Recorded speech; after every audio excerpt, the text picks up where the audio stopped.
So back to the stuff about meaning, and imagine a world where kids are raised in a field of meaning and making meaning and being able to make meaning for themselves, as opposed to a field of thought where kids are being told what to think, what to learn, how to learn, that learning is memorization. It would be totally different. So I feel like there's a thought sphere and there's a meaning sphere.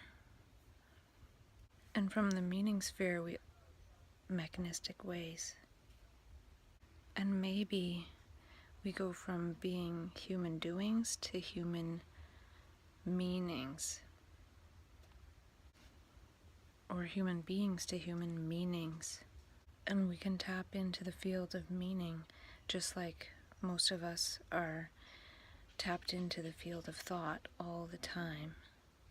And it's impersonal, just like the field of thought is impersonal. It's not really my thoughts. So in that way, it's not my meanings. It's just the field of meaning. So to be a creator, that field's already there. But by tapping into it, it's creating it in the brain. So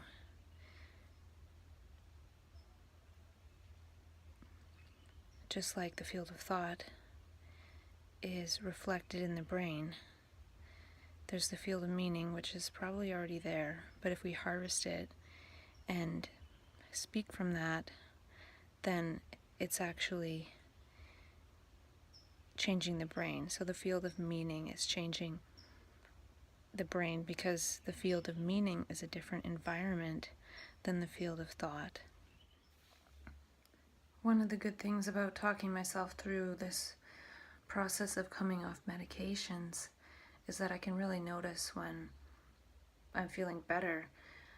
I don't really watch previous videos except for when I'm just editing them, and then I don't watch, but I just looked at the picture that represents the video of just a few days ago, and I look really bleh. And I felt that way too. And it seems to happen that as soon as I go down an eighth in my medication, I feel like a pressure has been relieved for a number. The pressure builds up again because the nutrition is supposed to make it so I feel over-medicated after a certain period of time and then reduce again. And it is seeming to happen now that I do feel that pressure of being over-medicated or something, and then as soon as I reduce, I feel like the pressure has been relieved. But then it builds up again. But it's good to know that this is how the process is looking for me so far. I don't know how it looks for anybody else, but this is how it's going for me. So I feel like it's a good sign that when I do reduce the medications, I feel better, at least for a few days. And usually it's about 2 weeks between reducing the dosage. So maybe I'm waiting a little bit too long before reducing. Maybe it should be something like 10 days. I'm not sure, but at least I'm feeling somewhat better. I was outside and I was really enjoying the sun and just being outside, and the flies that kind of land on me and then do this little thing where they chase each other. It's kind of cute. Most people would probably think it's gross, but it's interesting to watch how there's two flies and one will be over here and one will be over here, yet they take off at this exact same time and they chase each other and then they land, and it's kind of fascinating. And then I also saw a lizard, and he went in my shoe and then he was just sitting by my foot for a while, and I took a bit of a video. And then when I stopped taking the video, he was still by my foot, but all of a sudden I felt something crawl over my foot, and it scared the crap out of me because I forgot that the lizard was there.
Plus, yesterday I did an hour of self-dialogue, which takes an hour to edit as well, and I felt a little bit more energetic with it than I have in the past days.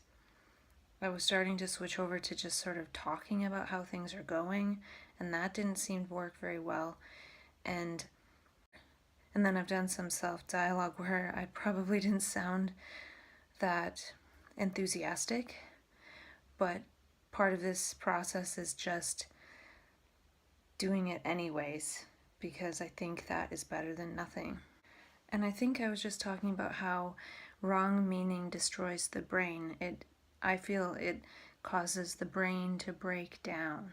And when a person is labeled, like I was, we're told how to think about ourselves, and then that prevents thinking about things for ourselves, which is something that might actually be required for a so-called bipolar brain, is to continue to think about things for oneself.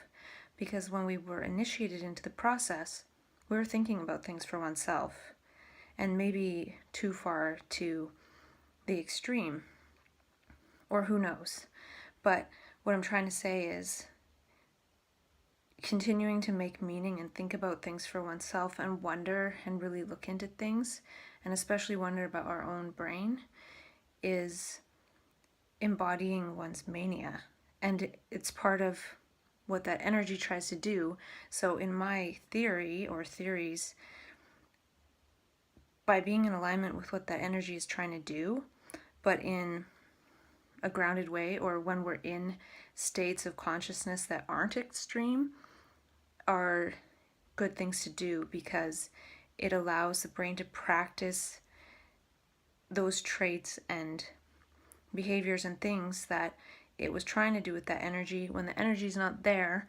So then when the energy comes back in, then it's able to work better because we've consciously practiced these things in the meantime. It's just like training for anything. If we want to be good at something, we have to kind of practice in a way. And we were very good at being our old self, our self before transformation. And then this energy comes in and rips that all up. And then recovery says, go back to practicing being your old self. It doesn't say that exactly, but it implies that in ways. But I feel it's important to maintain some semblance of that self, for sure, for the benefit of other people in a way, and just to kind of have a societal self, and then also have this meaningful self that we felt and embodied when we were in the so-called manic state. And to me, so-called psychosis is the fear of going back to that meaningless way of being and seeing all the fearfulness of that transition back. And I've heard how it takes 10,000 hours of practice to become an expert at something. And I feel like through our life we spend thousands of hours practicing being something that we don't want to be. And when we go into the state of so-called mania, all of a sudden we're accumulating hours of non-practice. So 10,000 hours of practicing something to be an expert. Well, what about 10,000 hours of non-practicing at all? It's almost getting rid of all the contrivances. Or how many hours does it take to get rid of all the thousands of hours of contrivances that we have accumulated over time? So it's almost 10,000 hours of non-repetition. And I've talked to myself for a couple hundred hours, and there's also life. And a lot of what I say is not repetition, I think. I don't really know how much of it is not repetition. So spending hours not repeating. So they say we have 50,000 thoughts a day. Well, if we could make however many hours of meaning a day that have nothing to do with the 50,000 thoughts, if we're repracticing the same 50,000 thoughts, which are probably way less than 50,000, a bunch of them are repeated, then those are, in a way, we're becoming experts at these thoughts that aren't even ours. So can we get in touch with not being an expert at all, just making meaning and seeing meaning, which requires clarity and not expertise.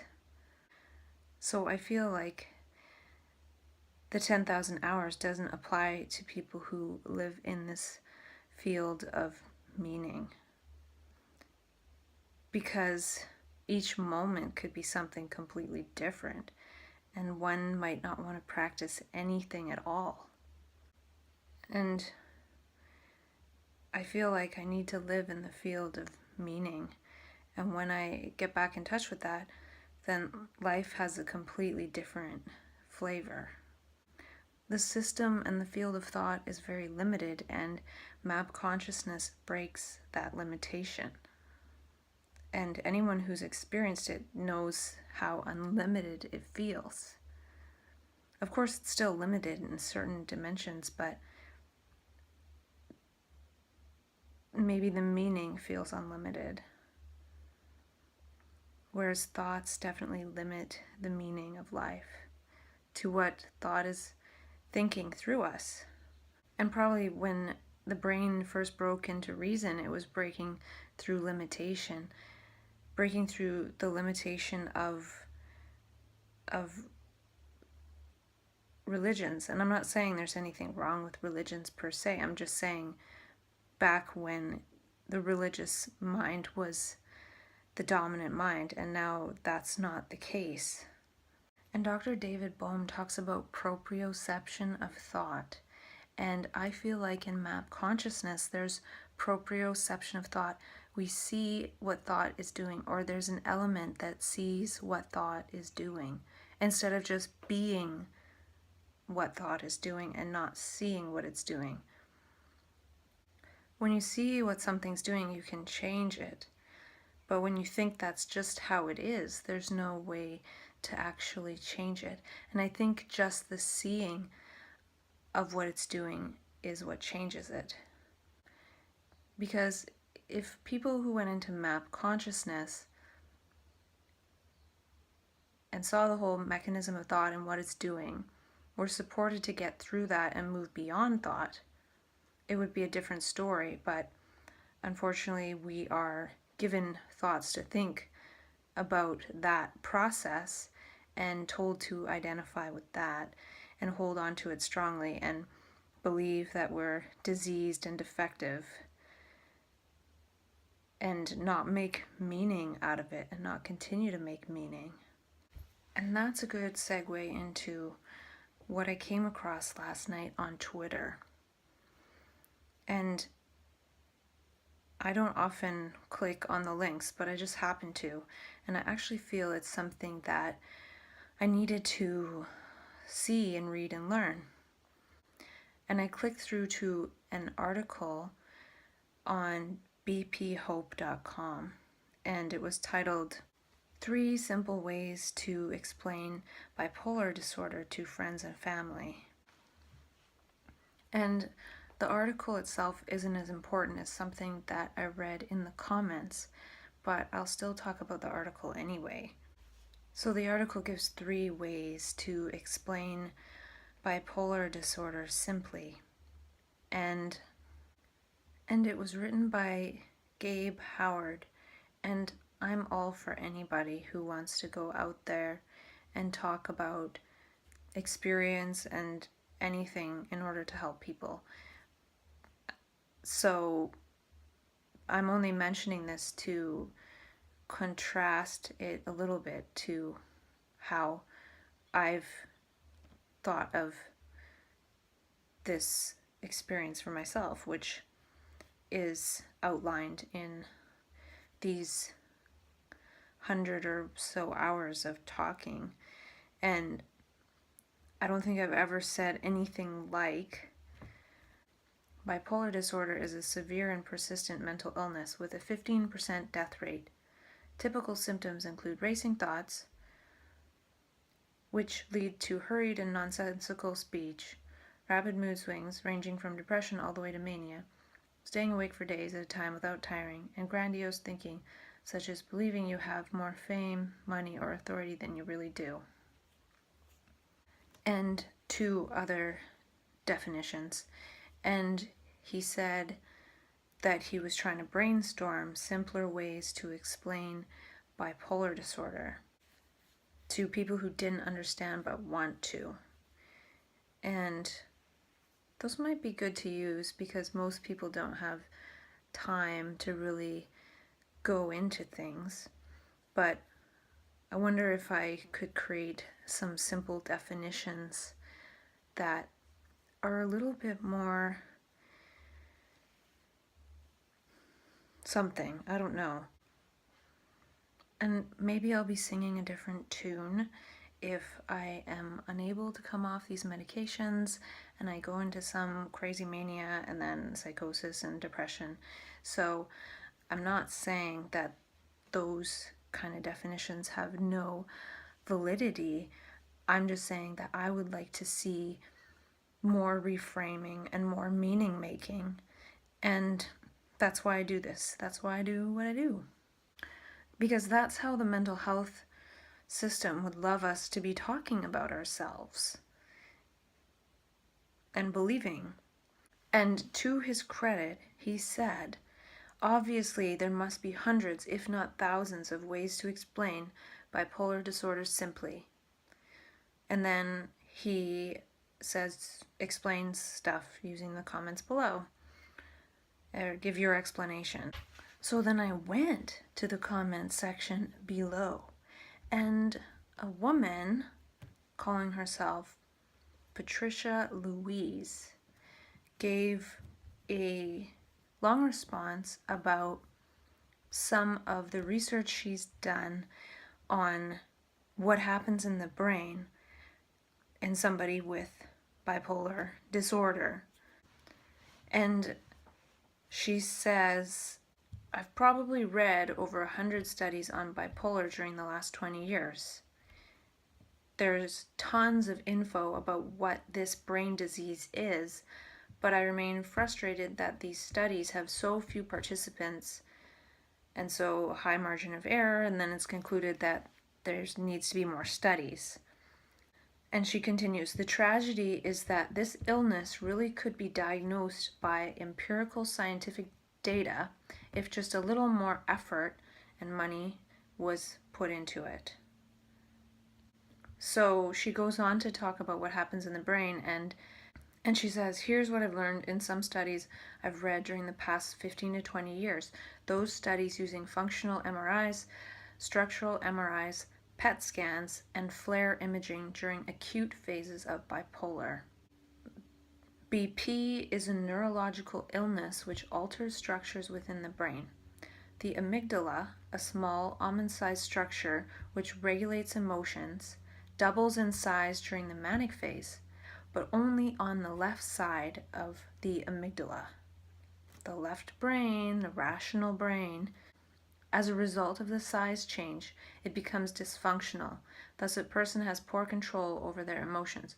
During a depressed cycle, the amygdala shrinks to a smaller than normal size, again causing mood dysregulation. So,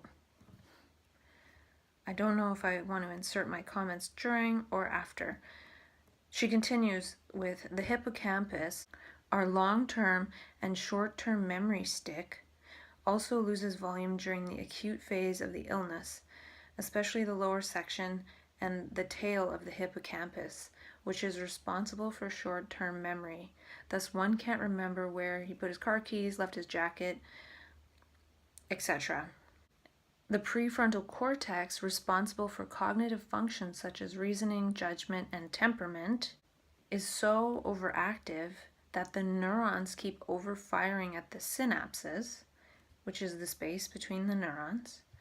The neurons are trying to transfer neurotransmitters, norepinephrine, fight or flight, serotonin, the feel-good chemical mood sleep-wake cycle, dopamine, pleasure reward, etc., etc. Because the ends of the neurons get frayed from overwork, the brain starts sending bits of myelin to the synapses to protect the neurons. So myelin is the coding of the neurons. So the brain sends bits of myelin to the synapses to protect the neurons. The myelin is scattered erratically throughout the prefrontal cortex and dorsal lateral cortex of the brain. These are referred to as WMH, white matter hyperintensities, and can be visualized in both the cortex and hippocampus. The more acute phases of this illness you've experienced, the more WMHs you probably have. They interfere with our cognitive functions. Whereas multiple sclerosis is a demyelinating illness, bipolar has an abnormal myelinating aspect to it. The pineal gland, aka the third eye, is the size of a grain of rice, located deep within the brain at eye level, so it absorbs light. It secretes melatonin in the dark, serotonin in the daylight, and some sex hormones. It regulates our sleep-wake cycle or circadian rhythm. It's the reason people with classic bipolar cycles are manic in the spring and depressed in the fall, winter. The pineal gland does not change size in bipolar. It does, however, shrink to nearly half the size in schizophrenia, thus should be another biomarker for a differential diagnosis between the two illnesses.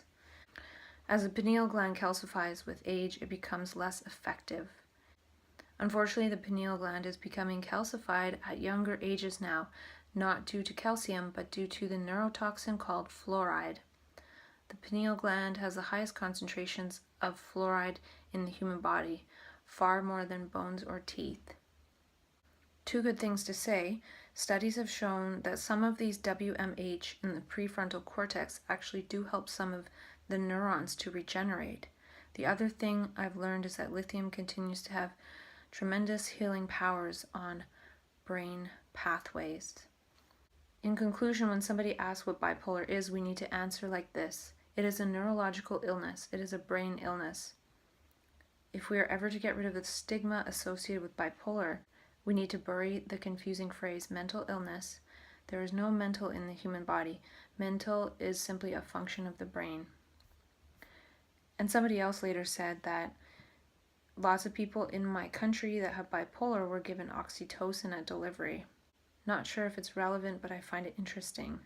And it's interesting because I've talked about oxytocin consciousness, so maybe the oxytocin at delivery primes the brain for oxytocin consciousness later in life. And so I tried to Google Patricia Louise to find out more about her because she's done a lot of research, and that's pretty cool. So if anybody knows Patricia Louise, let me know. And I found another post that she mentioned that some of the WMHs accumulate in the lateral ventricles, which I feel was to do with circulation and recycling nutrients in the brain and the cerebral spinal fluid. Something like that. But when I read what she had to say, along with maybe another post of hers that she was responding to something, I felt like, wow, this is the brain reorganizing itself. This is brain metamorphosis, not brain disease. It's changing its shape. If some kind of energy can come in and make the left side of the amygdala grow to twice the size, what is that saying about what anything could do in the brain? Some area of the brain could grow to twice the size or reorganize just like that. If she's saying in the beginning that there's not enough studies with a large population, I feel this is actually showing that the brain can metamorphose and that it can reorganize, and maybe science doesn't want that out in the mainstream culture to show how much it can change so quickly. And not only that, it's saying that the prefrontal cortex is on overload and basically short-circuiting itself, and I've talked about that, and I just sort of had the sense that that was happening, and she's saying that there's science to show that. So what I saw in this was brain metamorphosis, also a lot of the brain stuff that I talked about that could be possible in bipolar is in here, and there's maybe more to it. And if I wanted to look into the science, then I could. But I think it's kind of, to me, we are quite connected to our prefrontal cortex.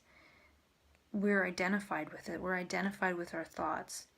So it makes sense to me if it's overfiring, then our left logical emotional side would get big in association with that, because we're almost overthinking, so we're over emoting relating to that thinking. And to know that the brain sends myelin to the prefrontal cortex in order to protect those brain cells, how do we know it's not sending myelin to grow different brain cells or to organize the brain in a different way, like I was talking about with the fluidity, as opposed to so much energy going into the prefrontal cortex? It almost tries to send more energy into the prefrontal cortex to just short it out, and then to allow the brain to mutate and organize itself in a different way. But if people are put on drugs and more toxins, there's no way that process is actually going to happen. And I've talked about that at great length too. So to me, this post here that she wonderfully wrote, it's wonderful. I just see it in a different way than she is presenting it. She's presenting it as, these are proofs that this is a brain illness. I see it as showing indication that it's a brain metamorphosis. It's turned into an illness when the metamorphosis process is met with drugs. If you took a caterpillar that was in a chrysalis and put some kind of toxic drug in there, it's not going to change into a butterfly. So what is the environment? What are the conditions the brain needs to complete this reorganization process? And this shows the plasticity of the brain, and it shows that so-called mania is a hyper neuroplastic process, whether you want to call it a disease or whether you want to wonder what is going to come out on the other side if it's supported in a loving and wondering way. Look at all the neuroplasticity happening. Amygdala doubling in size, myelin being sent by the brain to the prefrontal cortex. She even said at the end that studies have shown that some of these WMH in the prefrontal cortex actually do help some of the neurons to regenerate. So if it has an abnormal myelinating aspect, it could be part of brain metamorphosis. When she says, because the ends of the neurons get frayed from overwork, the brain starts sending bits of myelin to the synapses to protect the neurons. And this reminds me of how when we lift weights, we actually tear our muscle fibers. And then we actually heal those muscle fibers because more muscle fibers are created, and then we're stronger. So why don't we think that that might not be something similar happening in the brain? The brain is definitely getting a big workout. The brain is based on energy and electricity, and there's so much more energy and electricity in there, so it's obviously getting a crazy workout. And that's why I feel like if we get with some of those processes that are initiated with that energy, then we're strengthening that which the brain is trying to create by having that workout into mania. So I can't literally try and work out my brain cells. I can't imagine my brain cells doing a little curl up or something, but I can talk to myself in ways that I would talk to myself in those states of consciousness. And one day imagining that that type of dialogue will spread to other people, and then it'll just be a normal part of the conversation, and then we can support each other instead of being downgraded into thinking about ourselves in terms of bipolar disorder is a spectrum of moods that goes from lowest of lows to highest of highs. That is very limited. We are turned into having bipolar disorder, but we can have omnipolar consciousness and really access almost anything.